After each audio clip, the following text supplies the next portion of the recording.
következő videóban egyenetlenül lebarnult fedetlen felsőtestű Homo sapiens szerepel. Megtekintését csak testkulturális ismereteit bővíteni kívánó eltökélt sportásoknak javasoljuk. Szeretnéd megtanulni a fekvőtámaszt? A következőkre figyelj! Fekvőtámasz közben tartsd végig egyenesen a törzsed. Ne engedd beesni a csípőd és ne told ki a feneked. Feszítsd meg a törzsed, billens hátra a medencéd, mintha behúznád a farokcsontod magad alá. Mielőtt belekezdenél a gyakorlatba, tanuld meg egyenesen tartani a törzsed plank tartással. A magas plank, magyarul mellső fekvőtámasz, kiváló gyakorlat a hasizmok edzésére és felkészít a szabályos fekvőtámaszra. Kezdő cél a 3x30 másodperces tartás. Ha megy, válts a nehezebb alkartámaszon végzett verzióra.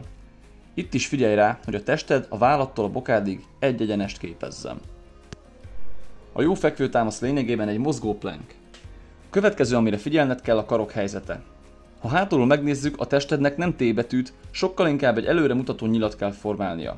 Azaz, a karok körülbelül 45 fokot zárjanak be a felső testeddel. Mozgasd a lapockáid. Amikor leengeded magad fekvőtámasz közben, közelítsd egymáshoz a lapockáidat. Gyakorold a vállad előre-hátra tolásával a mozdulatot. Ha így csinálod, nem fog megfájdulni a vállad. Fokozatosan építs fel a fekvőtámaszaid.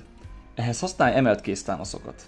Először keres valamit, ami elég masszív, hogy rátámaszkodj, és körülbelül a lengőborraid magasságában van. Úgy helyezkedj, hogy amikor leengeded magad, nagyjából a mellkasod alsó egyharmada legyen egy vonalban a két kezeddel.